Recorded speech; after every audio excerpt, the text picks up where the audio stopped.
guys and gals. This is Thirsty for Truth, TFT Ministries. I am Brian, and I'm here again with my buddy Dave. Say hey, Dave. What's up, guys? How we doing?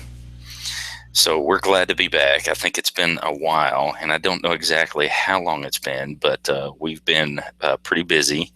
I think since we have celebrated possibly even 3 feasts. I don't know. I know we did Sukkot just I don't know, 2 or 3 weeks ago. Time flies.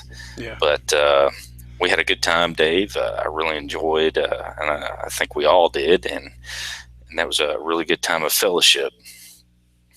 Yep, it was. It was a great time.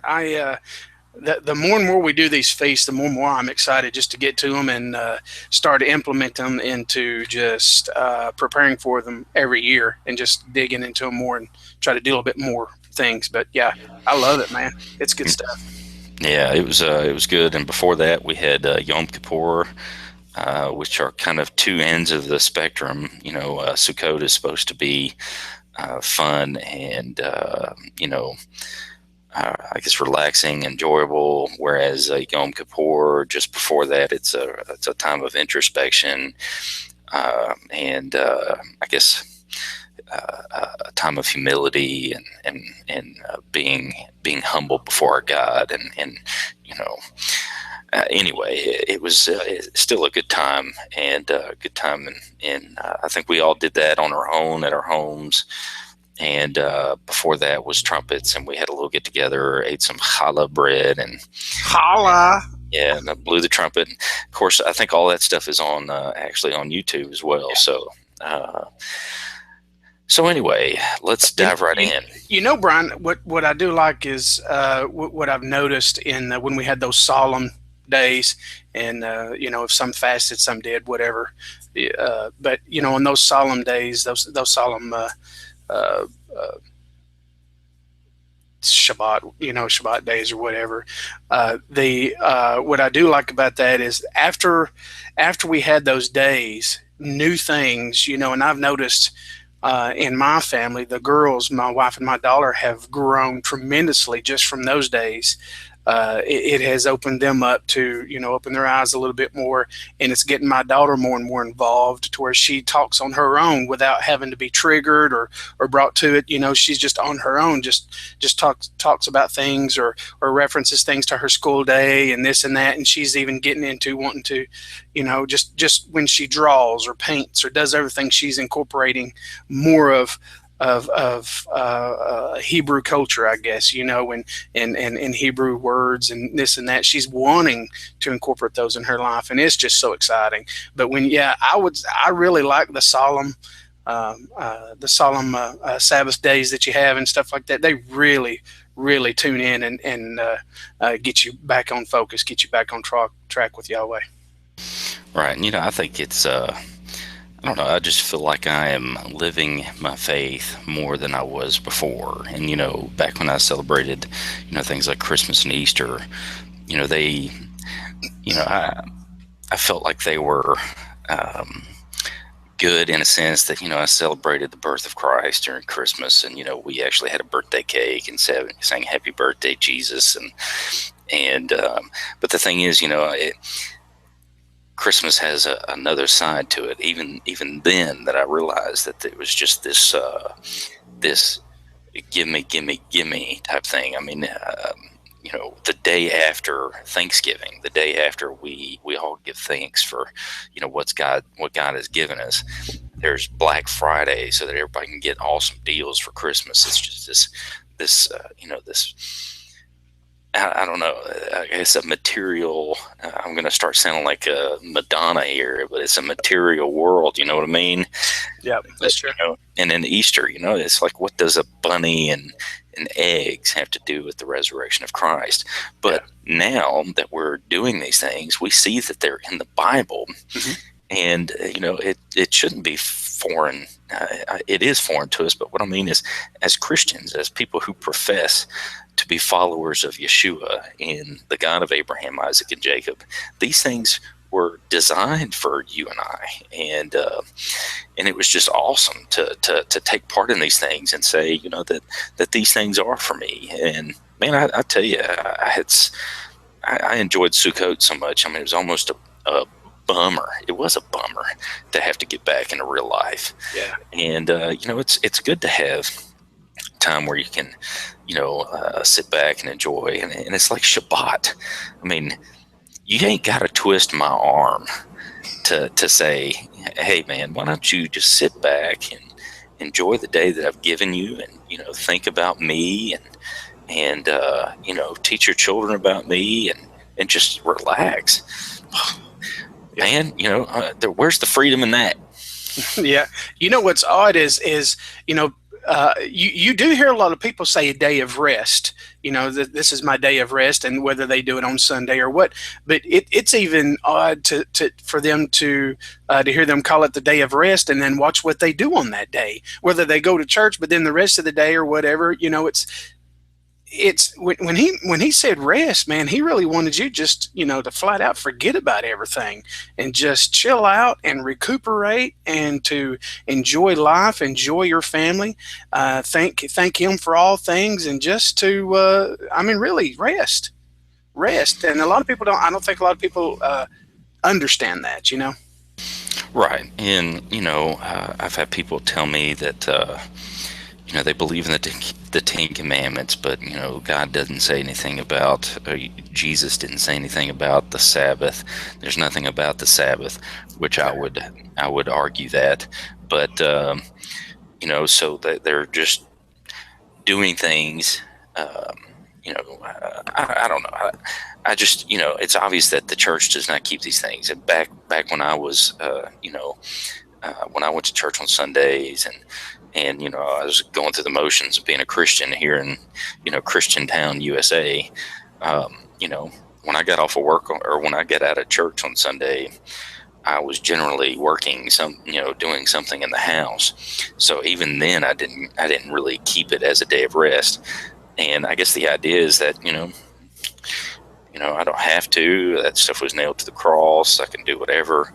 And Dave and I aren't suggesting that you are saved by keeping Sabbath, but it's a thing we get to do. We don't have to. We get to. But I do believe that that it is a commandment. It's still in effect. And like I said, that's one of the easy ones, guys. I mean, are we really gonna pitch fits about a day of rest? Anyway, I mean, I struggle in areas. Sabbath ain't one of them. You know what I mean? Right. What's good for us and our circumstances, and around us in our environment, the way that everybody else pretty much does Sabbath, is we get a really good 2-day rest. It just kind of works out that day good for us. I mean, I feel that way. It's like, man, it just works out awesome the way everybody else does. I mean, I hate that part of it, but the first day of the week is just they went right back to work on Sunday, but this town shuts down on Sunday. So it's like, 2 for 1. Yeah, well, I bust my rear on Sunday, so I'm out there oh yeah, you get doing stuff all the way up till I go to work Sunday evening. But anyway, like I said, maybe that's why I'm so eager to say Friday night till basically Saturday when I go to work. I'm on the, and it's not like we stay here chained to the house. We can.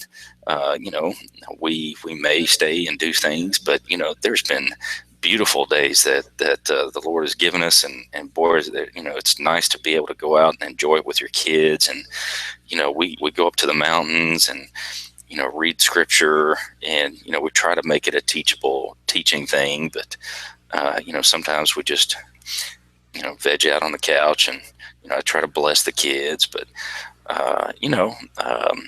I don't think he's so specific about what you need to do, because he wants to leave it, up to you. And I think all the legalistic things like Sabbath Day's Journey and all this other stuff, and I could be wrong. I haven't looked into it that much, but it's nothing for us to get in the car and sit around and go 100 miles and then not feel like much of anything. but for Right. them, Yeah, trips are different as far as what they did then versus what we do now. We can go a short time of distance in a short amount of time, or we can go longer distances in a short amount of time versus, what they had to do. So their travel was different. I mean, yeah, I'm sure it was, travel back then was hard work. yeah, yep. So anyway, we didn't get together to talk about Shabbat. So, do you want? I know Dave. He's got his usual historical information. Tonight, we're talking about the church or the assembly at Philadelphia, and we could probably see that this is going to be at least a two-parter. So we'll see what we can do about that. But we're going to make this an hour. We're going to stick to it.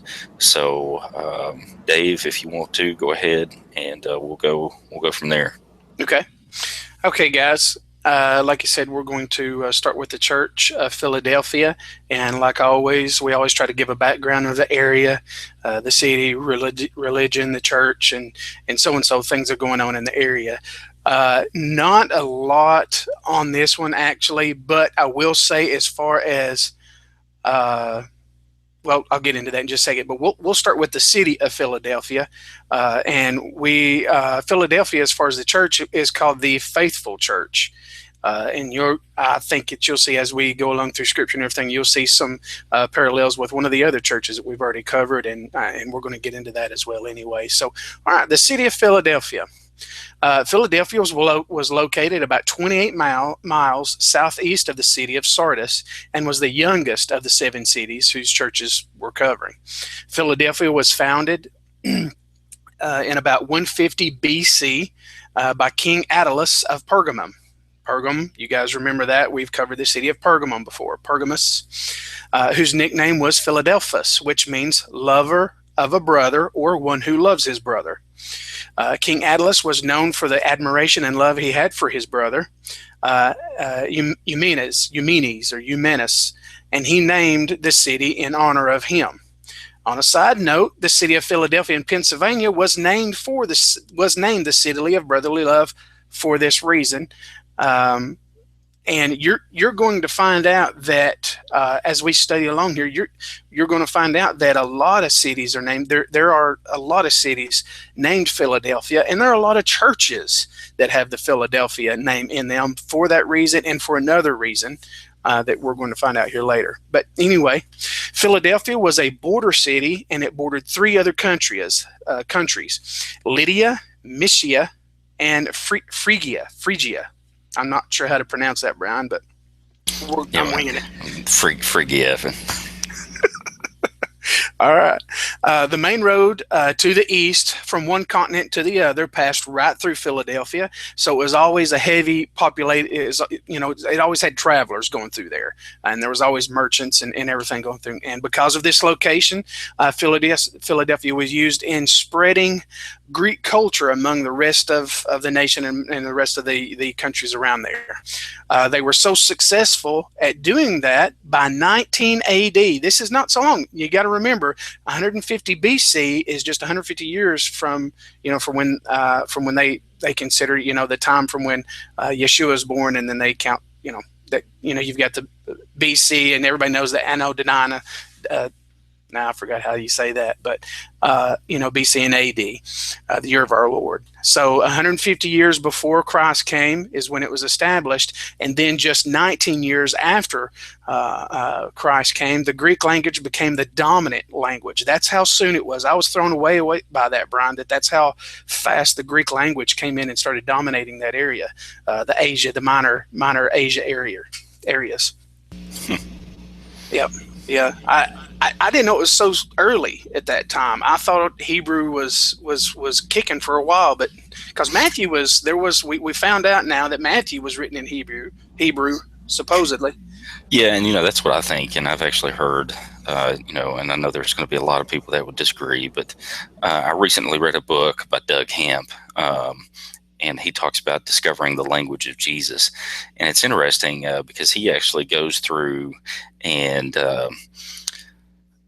there's some words that are believed to be Aramaic, and he actually traces the words back and shows that it's it's got a Hebrew basis, I guess.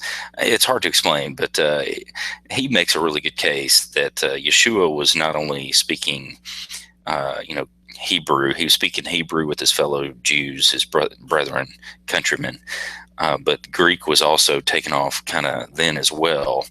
And, you've got the contemporaries there that were, because supposedly the rest of the Gospels were written in Greek. But I guess there were, the opposite end of the spectrum is there are those that will say that Hebrew, even at that time, was a dead language, which I disagree with. Even the Bible tells us when Paul was called, he says, that he spoke to him in the Hebrew language. And some people will say that doesn't say Hebrew. It's he spoke to him in Aramaic or something else. But I believe it was Hebrew. Not to derail your time there or what you're trying to say, but yeah, I think Greek was probably in wide circulation, at least in that time. But I think it did, become to dominate because, from what I understand, I think even Josephus said that that the Greek language was kind of like, I want to say I heard vomit in the mouth, almost like that to the Hebrews because they were, or the Jews, because they were being forced to speak Greek because of the takeover of the Roman Empire or the Greek Empire or whatever. So anyway, that's all I'll say. No, that's good. I like that's some good information. I will. What I do like is that these guys really fought hard, as we've seen through these churches. They really fought hard to keep Hebrew culture strong. It was just, they were just overwhelmed, but they really fought hard, and that's good. But that just makes it hard on us because we have to go through Greek to get to Hebrew sometimes, or whatever. But it's okay. We'll figure it out. The city of Philadelphia was very fertile in its land, being on a plateau and being high up and on a flat area, and was also known for its great wines and vineyards. So I guess, it being on that plain and raised up, it could prosper that way. It was also located along a chain of volcanoes and had several mineral hot springs that were used for medicinal purposes.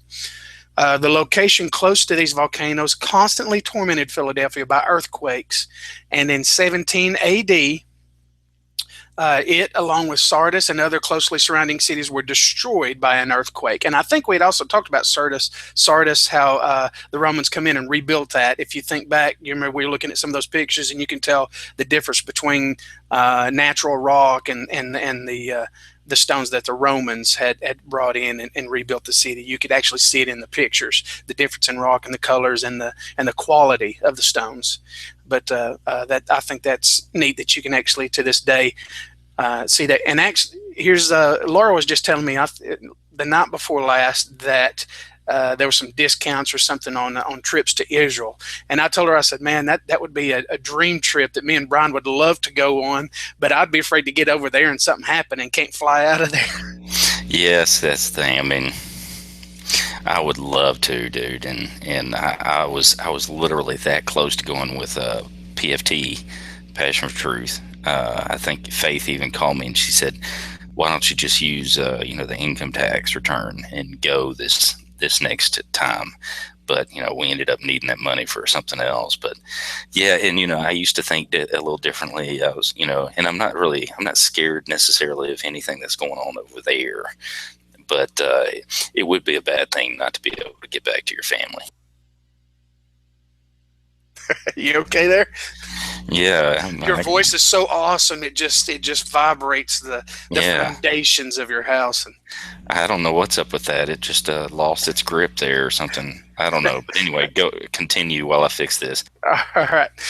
Let's see. It had several hot springs that were used for medicinal purposes because of these volcanoes and the heat that was coming through these natural springs. And like I said, in 17 AD, they had a huge earthquake that just destroyed Sardis, other cities, and Philadelphia. and most of all the other cities recovered pretty quickly, but the aftershocks continued in Philadelphia for several years. This led to the result of people continuously having to flee the city every time an aftershock or every time something kept happening. They would have to leave. Tiberius Caesar helped Philadelphia to recover from the earthquake by putting an end to their taxes in Philadelphia. So that's pretty neat. And out of gratitude, go ahead. No, Yeah, I was going to say that's nice. yeah. If we can get any of that action. I'm struggling. I don't want to pay taxes. Yeah, really. So anyway. Okay. All right. Out of gratitude, the city changed its name to. I'm going to try this. This is Neo Caesarea. That's what I'm going to go with. Neo Caesarea. That sounds good. Okay, that's called New Caesar. That's the meaning of that, and it bore that name for a long time until it was eventually just overwhelmed and just became, a desolate land. So, but that's all I've got on the city of Philadelphia. As far as the religion, because of its location and because of, like I said, the Greek culture just was there. They were leading all the other cities in getting the Greek language, thrown out from there and just getting it out there. So that they had to be really, really heavy in the Greek Roman culture. So what it was like there. We talked about some of the other churches being just overwhelmed and battling it tooth and nail, trying to keep it out of their churches and keep it, and people just getting into it. So it's very heavy in Greek Roman culture as far as religion is around through there. The Church of Philadelphia itself, just like Smyrna, which is the church, it's kind of really its sister church for the exact same way it suffered. I think that it was suffer. Yeah, the Smyrna was the suffering church. I think it was something like that. And Smyrna is it not right? Yeah, I think so. Smyrna, that sounds about right. Yeah. Smyrna and Philadelphia are the only two churches that didn't receive any bad comments. But so it's just like Smyrna, Philadelphia received the same comments from Jesus for its steadfastness to keep the faith within the synagogue of Satan. And I think that's one of the things we're going to cover. A mixture of Greek and Jewish faith overwhelmed the city, just like the others did, and tried to sneak its way into the churches. When I say Jewish faith, I'm talking about paganistic ways of man's traditions eventually got really naughty and turned, and along with the mixture of the Greek Roman culture, it turned out to be something really bad. And to this day, here's what it's turned into. It's turned into the Roman Catholic Church. That's what it's pretty much turned into. You see the two sides just come together, and that's what's built this whole thing. As far as the bishop of the Church of Philadelphia, I didn't see anything really nailed down, but I do know the big involvement that taught the other and pastored the other guys into becoming the bishop of the churches was John and Timothy. John and Timothy were the main teachers of most of these churches, and they had people under them that did the day-to-day stuff. But when, just like Paul would travel around, John and Timothy did the same thing at their local churches. So, which when I look at Paul, I see him as a lot of times, I really don't know. When I read his stuff and look at him, look at his lifestyle and look at his travels and the way he talks to some of these other churches and some of these other disciples, it's like, was he in control of them? Just because you really got onto them sometimes for the way they handled their churches and this and that and the other. But Paul was a awesome man. He's hard to understand sometimes, but he knew his stuff. What can you say? Right. He's kind of like an overseer or kind of like a regional manager type deal. But yeah, you're right. And we're going over Paul quite a bit. I'm actually listening to those things that you were telling me about. Doug Hamp, I really like his new videos that he's doing. He does a Bible study in his home, I believe. That's what it looks like. And he's talking about Paul. But man, I'm telling you, Paul is a misunderstood mug, isn't he? Yes, he is. Yes, he is. But I mean, he's flat out. He tells it to you straight up. And if you're wrong, boy, well, he'll tell you you're wrong. And if you're right, he'll tell you you're right, but in the same sense. But let me tell you what you're doing wrong. I mean, he's just that way. I mean, he wants you to fly right, But that's cool. I like it because there needs to be somebody out there that doesn't worry about your feelings, or your heart, your feelings sitting out on your sleeve or whatever. He says, hey, there's a right and a wrong, and you better be right and quit doing this other stuff. But yeah, as far as the Doug Hemp, yeah, we encourage everybody out there, get in with Doug Hemp and look at some of the stuff he's got. Like he said, he is doing a study right now on Paul. The book of Colossians is the study he's doing right now, and like he said, he is doing it right out of his home. You can tell, and he has, I guess it's a weekly Bible study group that he has at his house, and you can hear all the people in the background. He'll answer questions. There's people that ask questions that's in his house, and it's pretty neat. It's pretty neat. But buddy, that's all I got. He's actually doing Galatians now. He did two, I guess, where he did Colossians, and then he puts a lot of stuff on Facebook that I think you can really kind of tell that his eyes are being opened more and more and more. I don't know how long I've been listening to him, but I didn't even know that he was necessarily a believer in these things when I first heard of him. I guess when I first heard of him, it was a few years back. But anyway, it's really good. I listened to the Colossians one, and I really like some of the ways that he puts things, does analogies, and because he does know Hebrew and Greek. He studied at the I think it's the Hebrew University in Jerusalem. But anyway, he no does better a good place job. to learn it, right? Right. He was immersed in the culture, and he's come out of dispensationalism, and he's got a really unique insight into things, and you can tell that he is just interested in truth. And because of that, he's got some really thick skin. He says some things on Facebook, and I know he gets just tons of flack. I mean, I can't believe that Christians are actually saying these things to other Christians. Yeah. And unfortunately, that has become, I think the norm for in my experience anyway. That's the norm, to expect the worst. There are very few conversations that I have with people who disagree with me where the worst doesn't seem to come out. And because of that, I've tried to just steer absolutely clear of any kind of confrontation, because confrontations aren't going to get us anywhere. And I think that's kind of what that verse that you found in Titus, I believe, where it says, don't even try to argue about Torah. And while I believe it's really important for people to understand that this is something that, hey, this does apply, and it's no joke. I'm not going to get into a big theological debate with somebody over Torah. The Holy Spirit's the one that has to convict, and I'll just try to live my life as an example. But anyway. Yeah, this is for that reason. This is causing, I think, Brian and I both really to. I've got to say, I probably had close to 100 books in my library, and I've had to get rid of most, if not really close to all of them, because. And I'm not. This is not, going overboard with this, but literally almost all of them.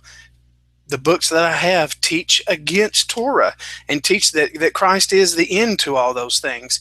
And it blows my mind how many commentaries, dictionaries, books that people write for, self-learning help and self-study help and things that teach that Christ is the end to that. And so it's really blown me away by how I've had to abandon a lot of that and just really stick to doing word studies and Hebrew and Greek, and just looking that direction. I'm learning and understanding that the New Testament is pretty much the commentary for the Old Testament. It seems like that, it explains the Old Testament. You got a lot of prophecies in the Old Testament that speak about the New Testament and the things future, but it's kind of spelled out for you in the New Testament. And you can say, oh, I remember where that was quoted from.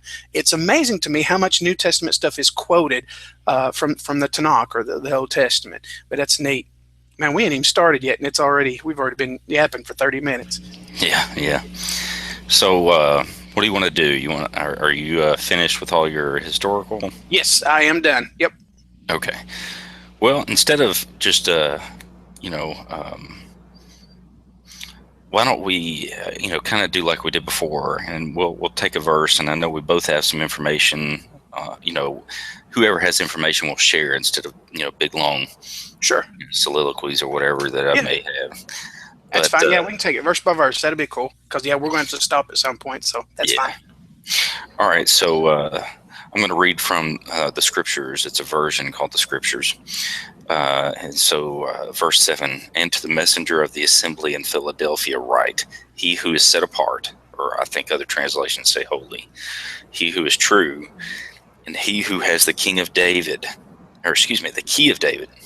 he who opens and no one shuts, and shuts and no one opens, says this. Okay, I'm going to stop there, even though this isn't really a complete thought or sentence or anything. I think we both have some information on the key of David. Right. Let's see.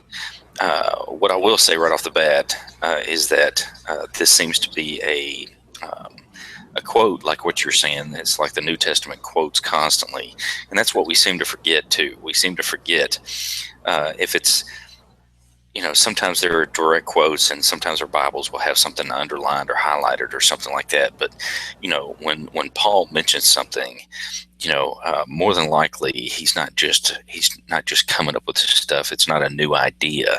He's taking it from a concept from the Torah or possibly even the prophets. But it's Isaiah 22:22. And Isaiah 22:22 says, and I shall place the key of the house of David on his shoulder, and he shall open and no one shuts, and shall shut and no one opens.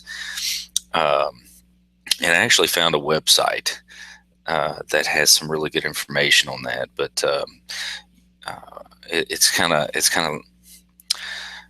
out there, not necessarily out there in its concepts, but it kind of seems to be kind of sporadic or thrown around in general ideas, and I'll read that here in a minute. But what did you have on the key of David? Did you find anything interesting? Yeah, I also put on there that that was a direct quote from Isaiah 22:20 through 22. It is a direct quote there.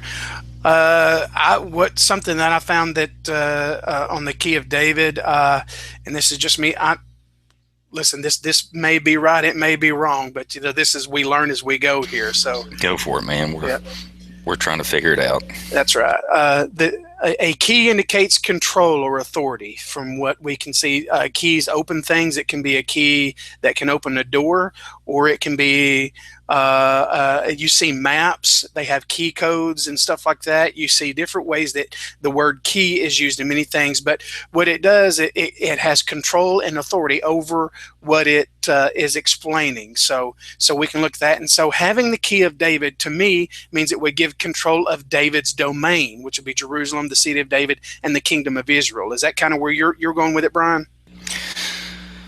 Or maybe not. Well, and let me say this. Okay. I don't know that there's one definition. There may be several different things. Okay. But it's interesting because Faith was really interested in the key of David some months ago, and she studied into some stuff. And when I set out to look this stuff up, I kind of asked her what she thought it was, and it was really interesting because I think it kind of ties in, and I'm not taking this stuff is not mine. I'm not going to sit here and tell you that when I borrow somebody's, this is the word of God, right? And people get revelation from God, all throughout history. There's nothing new necessarily. God's revelation, whatever, he may give new revelation or whatever. But I guess what I'm trying to say is that if I take something from somebody, I'm gonna give them credit because this is something that God laid on their heart. So this is from a website called yeshivahanativ.org, and what I did is I just sat down and I looked some stuff up, and I was trying to figure it out. So what's this key of David? And what this guy brought up, excuse me, is really interesting. And what I'm going to do, these are kind of bullet points, and some of them are hard for me to follow, but we'll get through it the best that we can. And Dave, you interject and stuff. Okay. Well, let me. I have one more sentence, and then let me, if you don't care. Yeah. To me, what I mean, and we're looking at King Jesus here having control or having the key, and this is the point I guess I'm bringing forward. So Jesus holding this key shows that he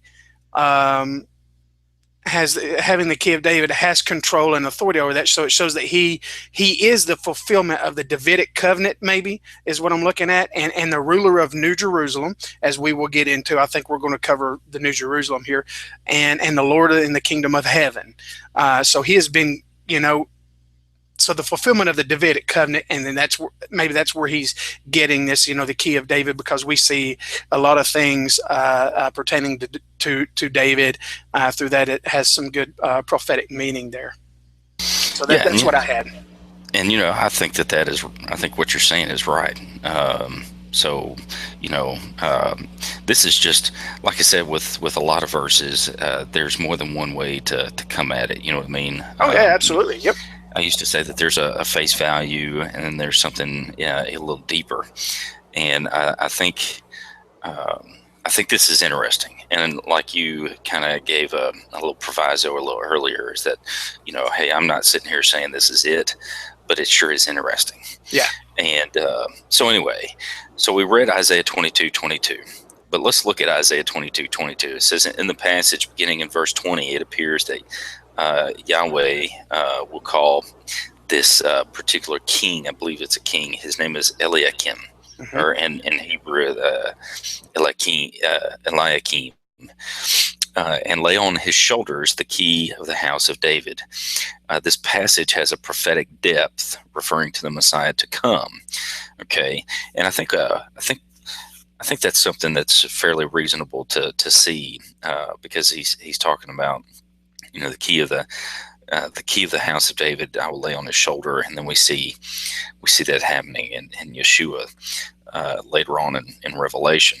But anyway, if we take the word key in this verse, the word is Strong's 4668, and I'm just going to read this to be quicker and not bring up the Bible, but people check this stuff out. It's a Maftei Achin. And I'm just taking this guy's translation here, but it means opener.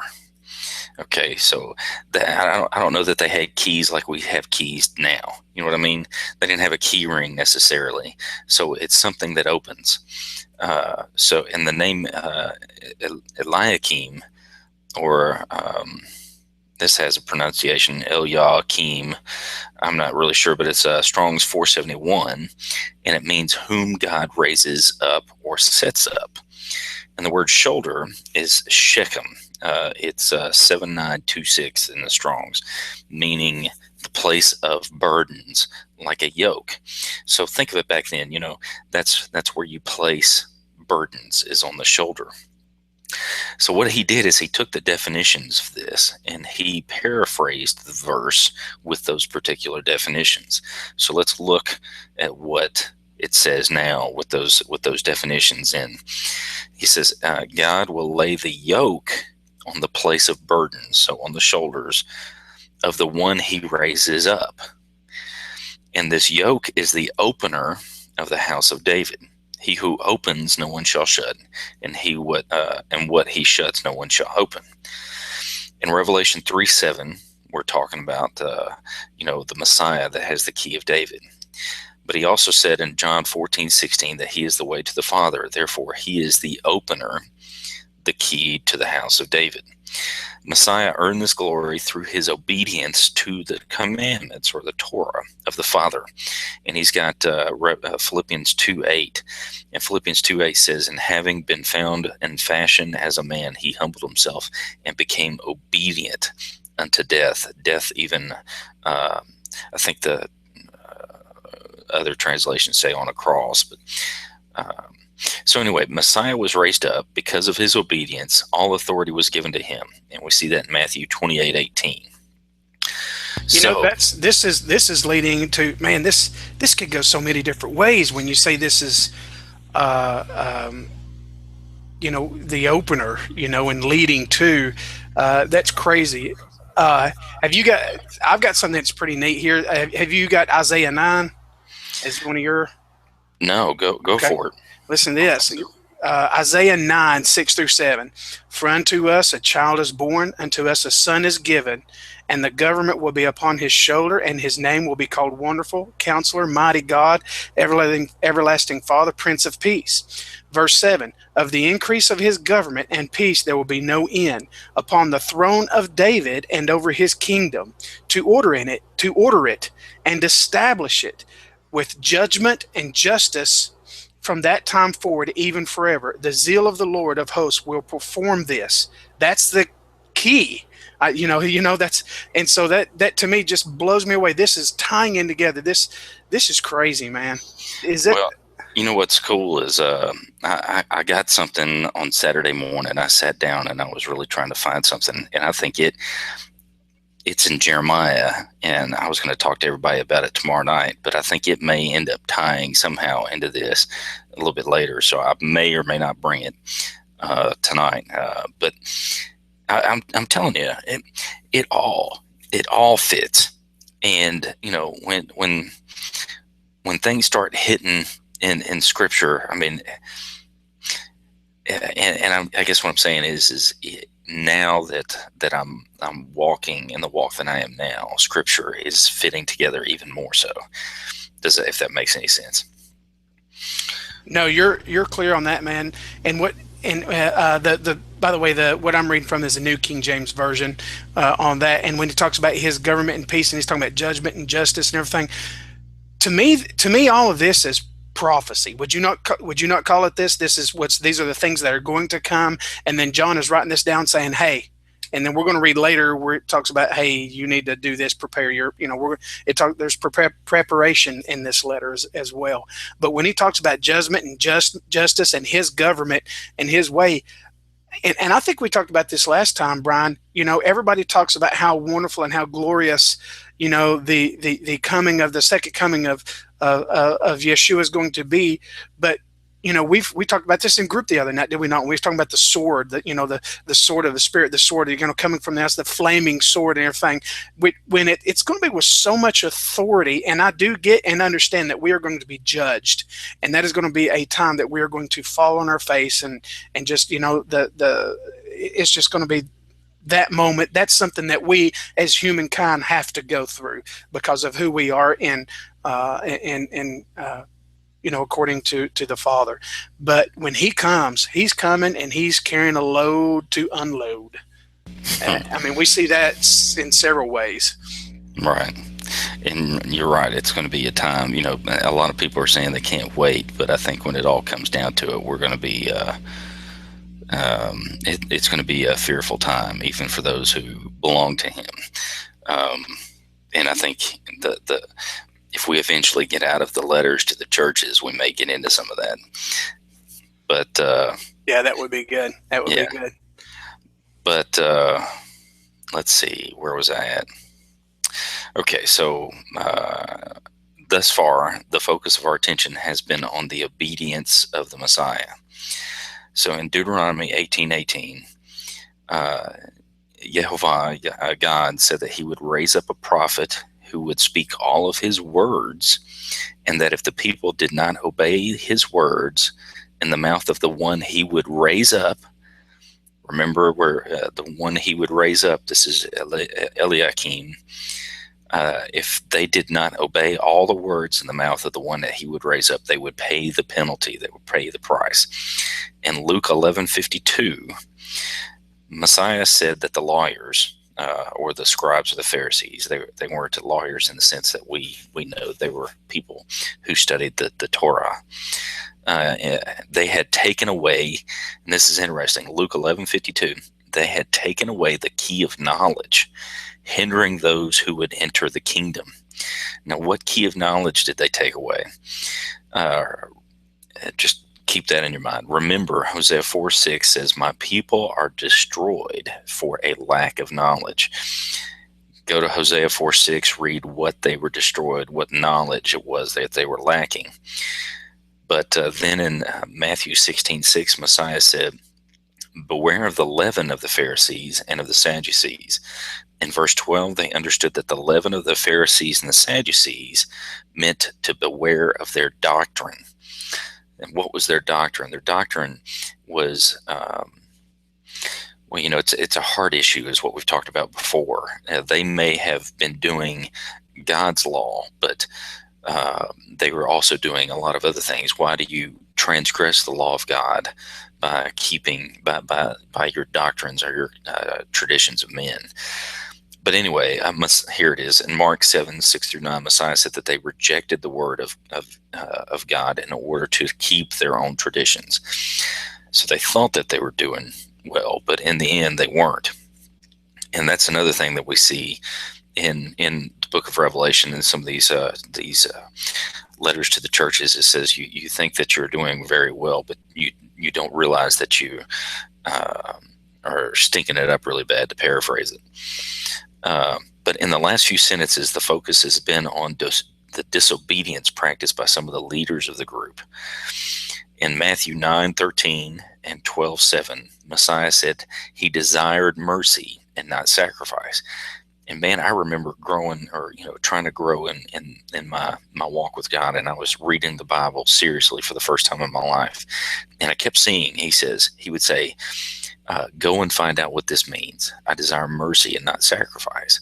And I'm like, what in the world is he talking about? Well, this word mercy in the Greek is, I can't even read that, but it's Strong's 1656. Although it means compassion, it also means honor, loyalty, faithfulness, which are the embodiment of obedience. In these passages, he is quoting from 1 Samuel 15:22, where it says that God desires obedience more than sacrifice. If you obey, there's no need for sacrifice, right? I mean, I'm not suggesting that anybody can be without sin necessarily, but the reason that there was sacrifice back then, they had sacrifices for unknown sin, but if you are obedient, that means, am I right that there should not be a reason for sacrifice if you're obedient? No, that makes complete sense. Yeah, that one, I mean, it explains it. Without one, you can't have the, not with one you can't have the other, but you don't have to do the other when you do one. Right. That's just my thinking. He says, I desire obedience over than sacrifice, or more than sacrifice. Yeah. But included in obedience are justice, righteousness, and truth. Psalms 89:14 says that justice and judgment are the foundation of the throne of God. Proverbs 21:3 says that to do righteousness and and justice is more acceptable to God than sacrifice. Isaiah 9:7, and I know I'm all over the place, but I think this is going to get really cool here in a minute. Again, in Psalm 4:5, it says to offer sacrifices of righteousness and trust in God. Psalms 11:7 says that God loves righteousness. And, this kind of goes back into our little conversation that we've had before about righteousness. But in 2 Samuel 7:12-16, God tells David that he will set up his house forever and that he will establish his throne forever.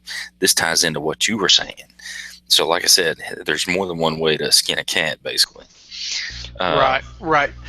If I can just say something about sacrifice right quick, that I was actually thinking about this today. And, we have and we're actually probably going to cover this stuff the next time we go over this, because we're going to go over temple and things to that of that nature. But one thing I thought about today is, there were sacrifices, there were required sacrifices, and we're talking about those right now. But Father God, Father Yahweh, some of the sacrifices he demanded and said that we need to do those for the atonement of our sins, sacrifices for sins. And then there were sacrifices for other things, and then there was sacrifice just because I'm your God and I need you to sacrifice and recognize that in my authority in your life. So, and really, when and this is things that I'm learning, and I know in our day and age and our circumstances around us, we may or may not be able to do this. I know that some of the guys that we watch on YouTube, I know there's that new Torah guy, he may do a sacrifice, or we've seen people do some sacrifice, and it wasn't for the atonement of their sins, because we know that Yeshua was that. But they're sacrifices that God called for just because he is God, and he says, I need you to sacrifice, and the incense would be pleasing to him or whatever. Some of those things, I think that in the end times, those are the sacrifices at which he's going to require when the temple comes back, because when people come to us and say, "Oh, I guess we don't need to sacrifice anymore," or not that, but says, "Well, I guess where are you sacrificing? If you're following the laws now, then why aren't you doing sacrifices and this and that?" We need to understand that there are different sacrifices, and some were meant for different things. And the sacrifices that will be done again are not for the atonement of sins, because that is taken care of. The sacrifices that we'll be doing is for the holiest of the holies, the things that will be done for him because of who he is, and because we're following his commands the way he originally designed them to be. And you will not believe, those of us that are following Torah the best way we can, it's going to blow our mind when we get there and have to do them, and you're like, whoa, this is what he meant, But I just wanted to cover that. Yeah, and you hit the nail on the head, because we do read that in the millennial kingdom there's going to be sacrifice, but these and I didn't understand that. I'm like, why is there sacrifice? Is it just a symbolic thing?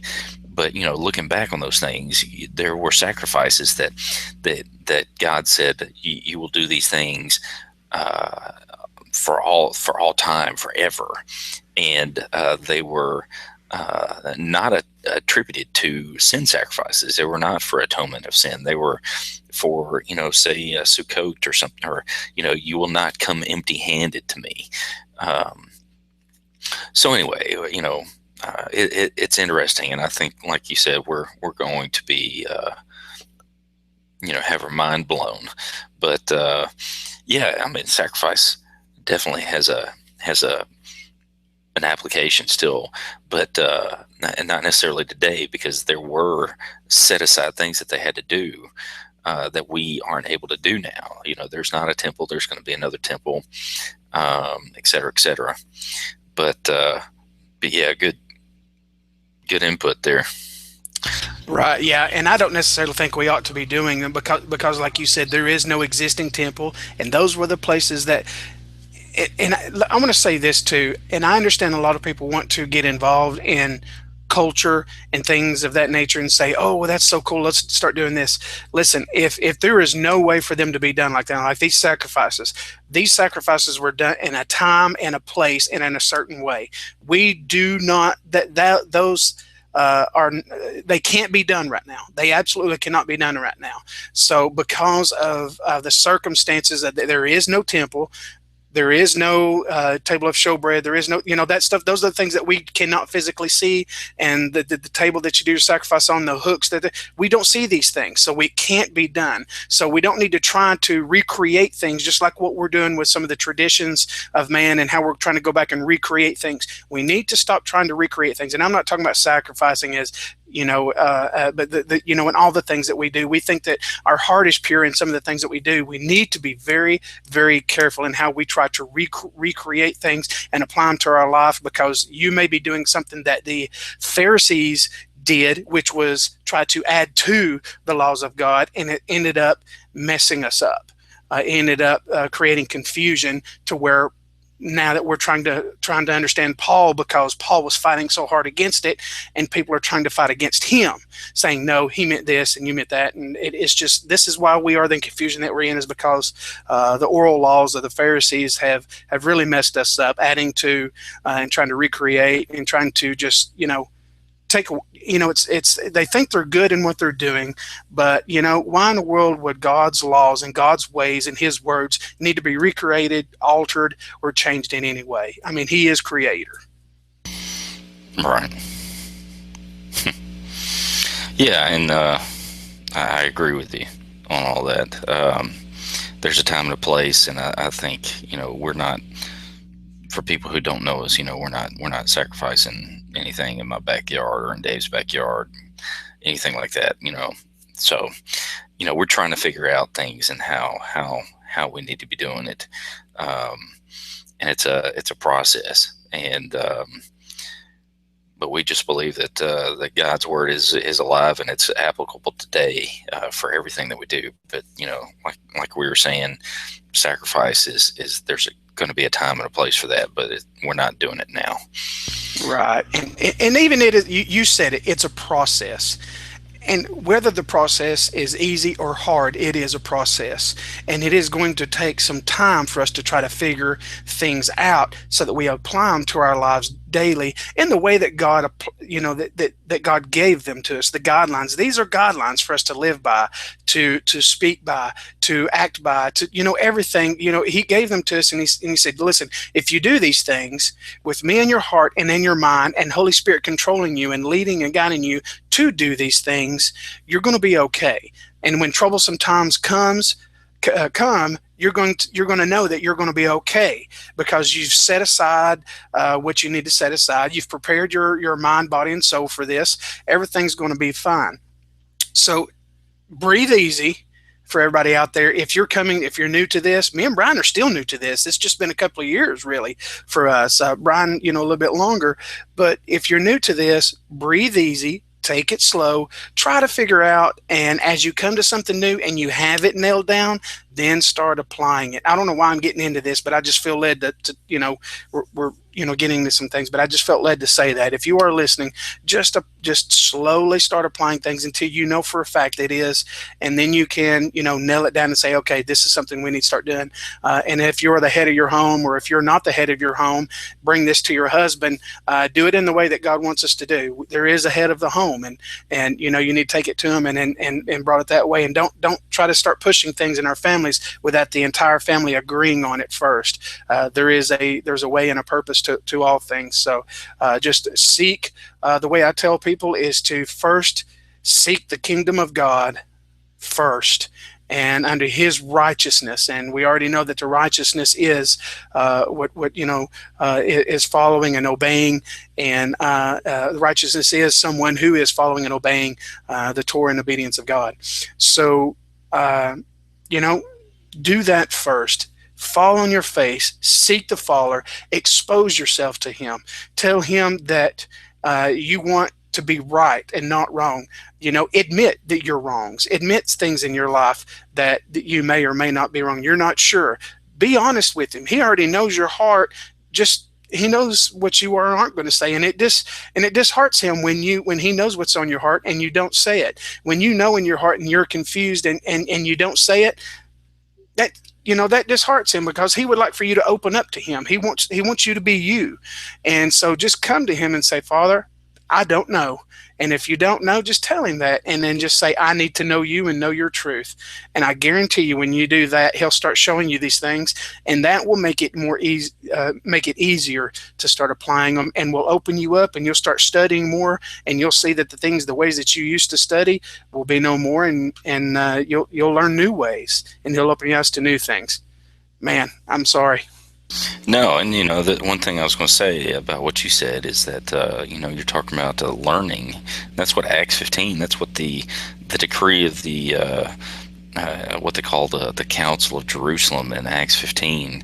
Let's look at what they said. And they're talking about, and we were listening to this on our Sukkot. We were listening to them, and they were talking about how in verse 1 they're talking about the idea of circumcision being required for salvation, and we don't believe that that we follow the Torah for salvation. I don't believe that it's ever been for salvation.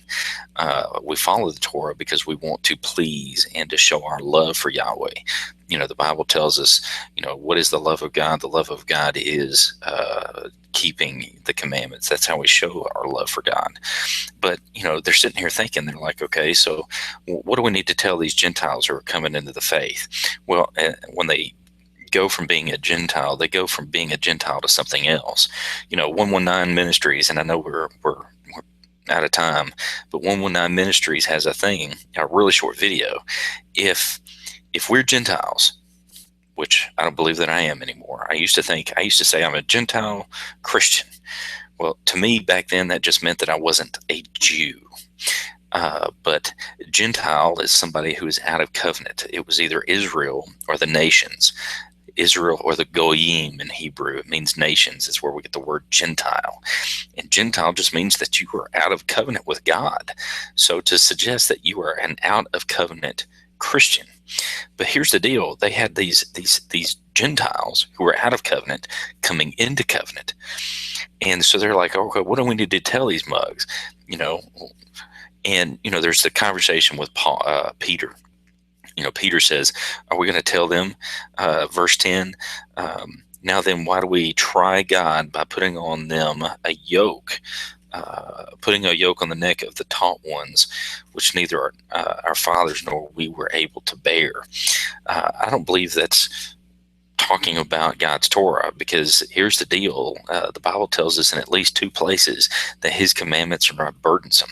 So if they're not burdensome, then they can't be what Peter is talking about. Peter was, if we go back to Acts 10, and I'm really going on a rant, but if we go back to Acts 10, he flat out tells God no at least 2 or 3 times, because God told him to eat something that he knew to be unclean.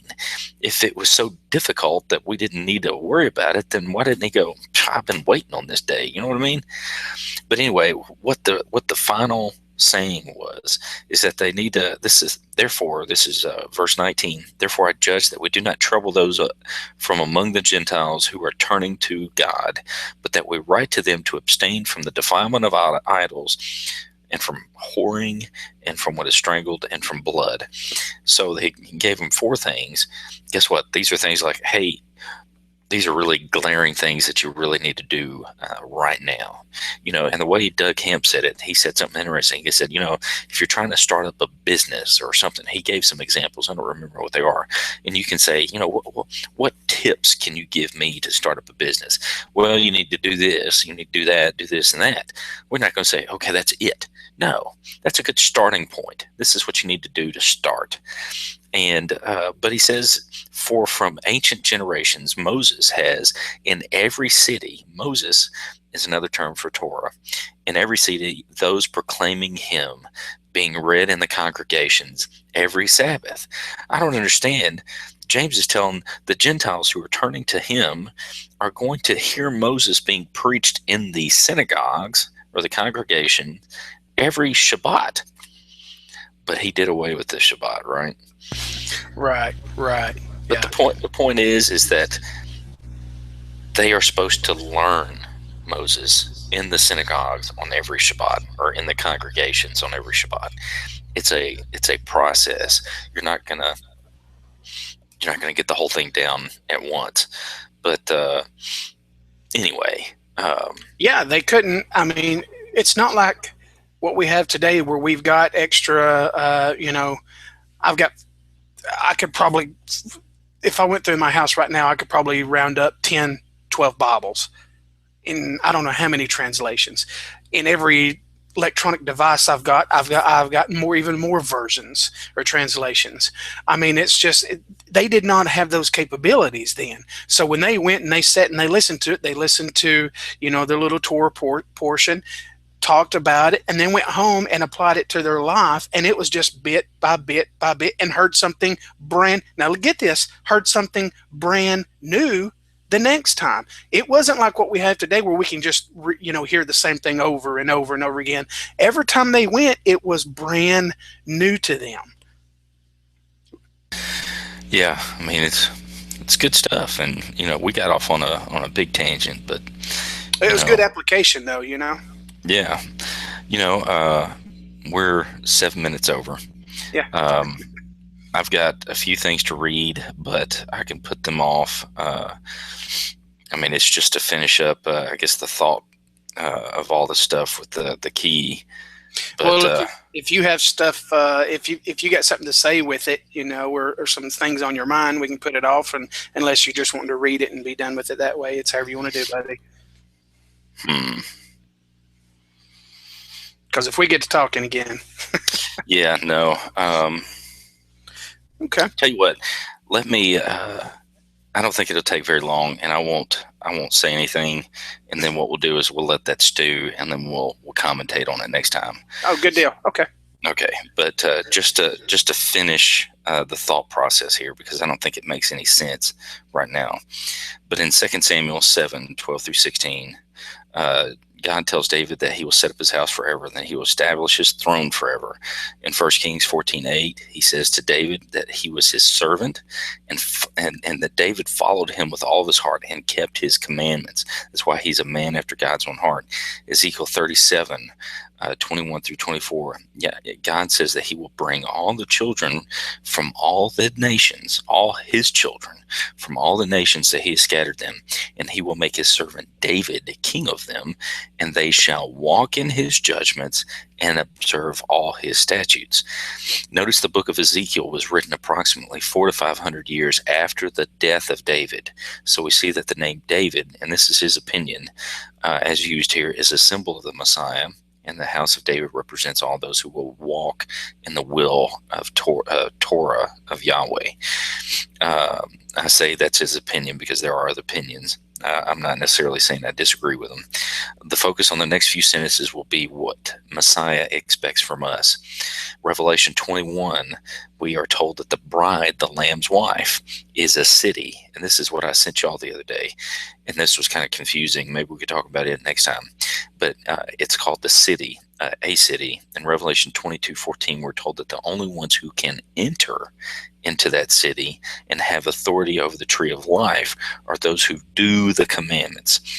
Matthew, almost done, 2 more lines after this one. In Matthew 11:29, Messiah tells us to take up his yoke and learn of him.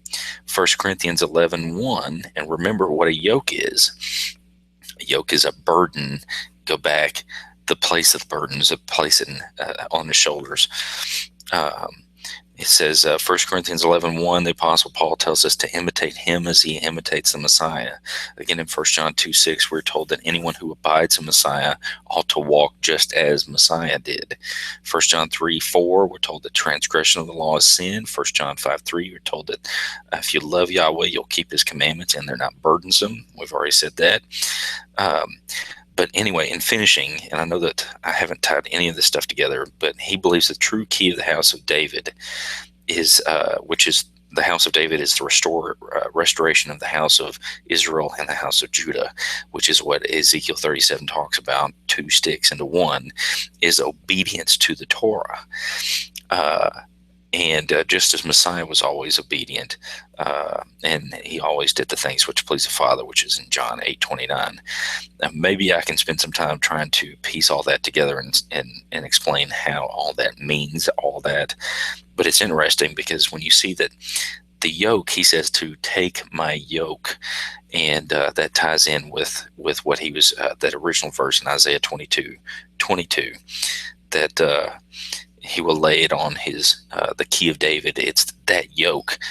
The key of David is the yoke that's placed on his shoulder. So when Yeshua says, take my yoke, he's talking about the obedience. Do what I do. Take that. And he says, it's not difficult. And that's some other stuff that I'll leave for next time. And I'm going to talk to everybody about it tomorrow from where I got it, I think in Jeremiah 6. And but I'm telling you, man, Torah, it all goes back to Torah. Don't even worry about it. Right. And what's he going to judge us on? Right. Yep. So and that's where I think that those scriptures, the Isaiah 9, the judgment and the government and justice and a lot of those things comes down to that as well. So So anyway, that took me a little bit longer than I thought, but I was motor mouthing it the way through. So No, that's good. use the pause button, people. Pause button. You're like, I didn't even make it that far, dude. Don't even worry about it. But anyway, so we kept it right at an hour and 10 minutes or so. So I'm done. I thank you for watching, and I appreciate the time again, Dave, that we can get together and goof off and talk about the Bible. But I'm done. Blessings from me. Shalom. Love you guys. Shalom. Next time we'll hit Revelation 3:8, the next verse. Yeah, verse 2 in this letter. See you Bye. guys.